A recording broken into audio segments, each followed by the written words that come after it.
Now what we just did with this file is that we just had some kind of fake path thing here and whatever. That is simply a URL, and that URL can be referenced and what have you, but there's a little bit more to files than just that. And one of the things you got to realize is that when you do a multi-part form data thing or multi-part form, you can also do something like multiple. And if you put multiple in the form area, you can actually upload multiple files with one file upload. We, of course, don't want to do that. But the reason why I mention that is because we don't just want the name of this file. We want the actual file itself. And the way you do that is you have to go to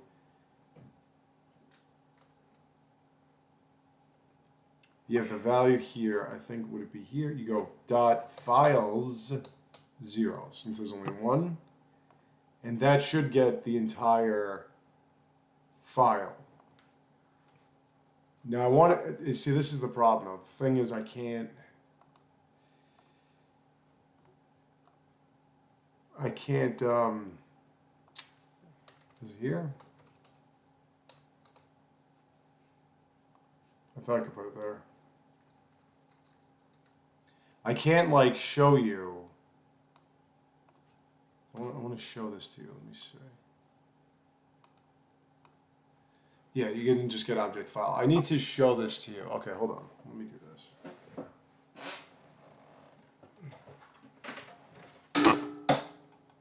Get the old wired mouse.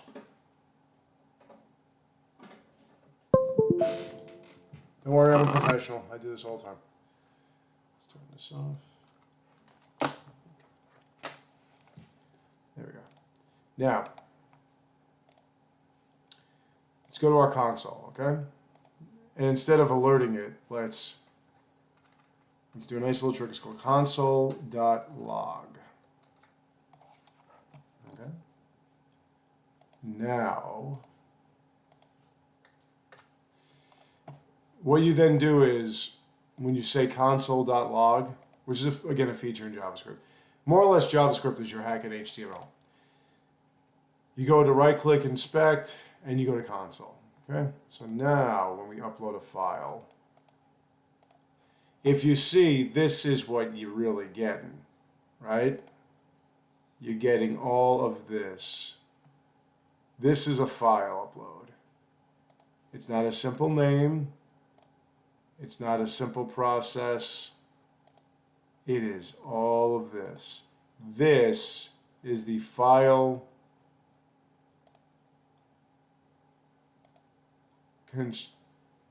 construction of the form data object. Everything else, if I were to console log anything else, if I were to console log get forth,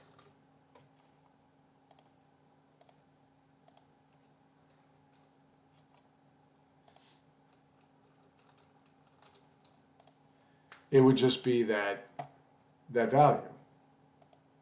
Now, if I were to take out the value and just do that,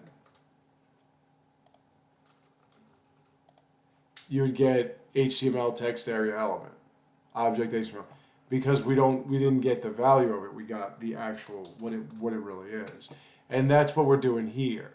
So instead of getting the value of pick, which would be that fake path thing, we want to get the actual files, which is a further construction of this function. And then, once we do that, and we get this,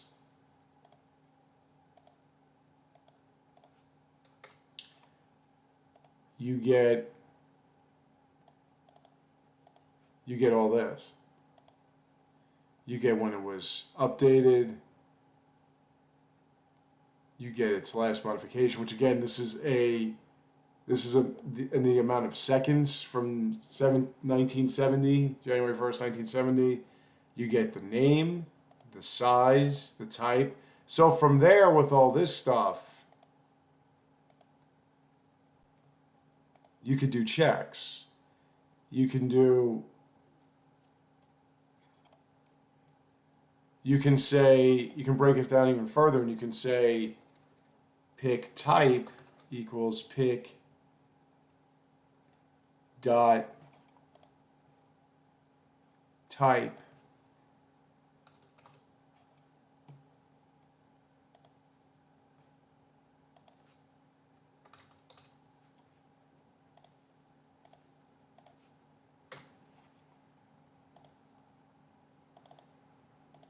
and then you get image.jpg. You could break it down even further. You could say pick size, pick dot size,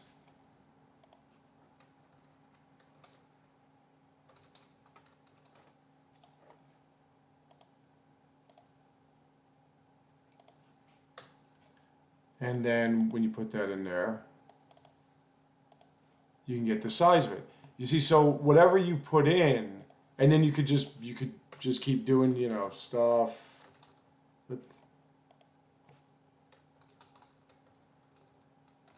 Append, pick name.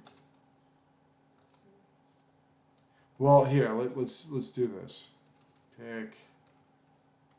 I'll just get the pick because I want to get the actual list of these things.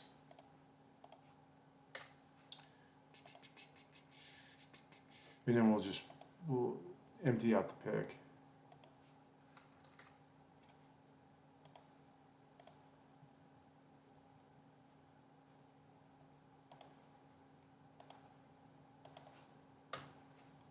I should make a folder for where all this stuff comes from. Just certain folders so you can see certain things. All right, so if you look, you have like last modified date, name, size, all these things, all these pieces of information you can grab to an extent. But look, it's set the months, the milliseconds. It's how it gets that date. Full year, get UT minutes, UTC. That's universal time stamps. That's what UTC means. Locale string, size, type. So we have access to all of this. And that in itself, and I wanted to show you that in itself, this is what a file is in JavaScript. It's a completely, fully intricate and developed object that has so much information based on it. And with all this, I mean, when you look at stuff like this, you realize how much work goes into it. You know what I mean?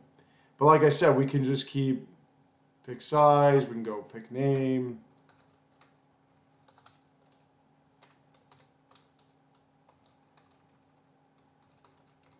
And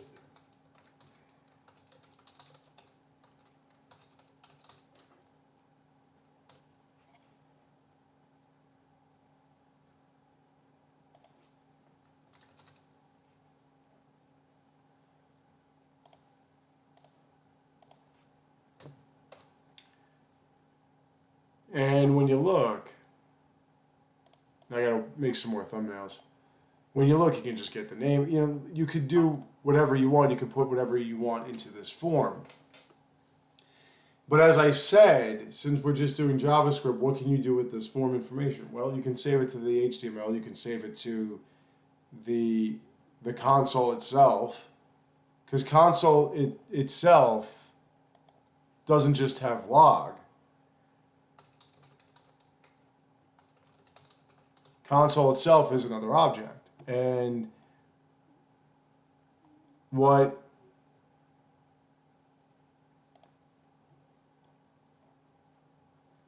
you see here, it has window console, assert, clear, count, error, group, warn, trace. It's got a bunch of different things you can do here.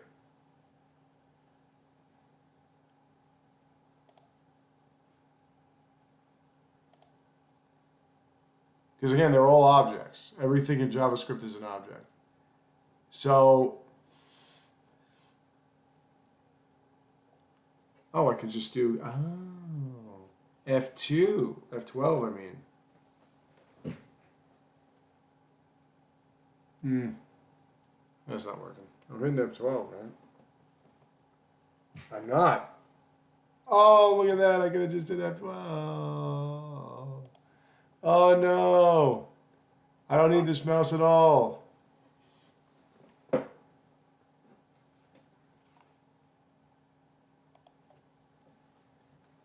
How did I not know that? This old mouse. Like this old house. Remember that show? I didn't need the old mouse at all. I could just go like this. Okay.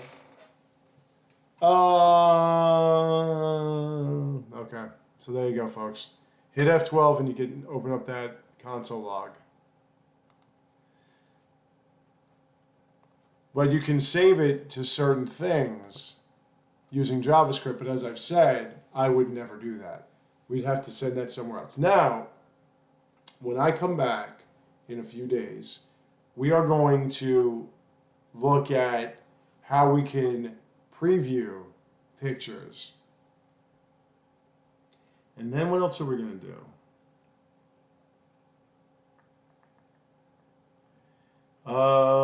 Forms, functions, preview. We're gonna preview pictures. I'm not sure. We'll probably make our own objects for a bit, and then at that point we're pretty much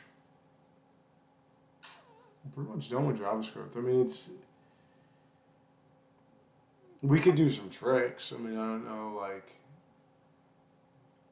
But yeah, I could probably show you some further tricks how to work with CSS specifically, so you can do timed instances and intervals and stuff.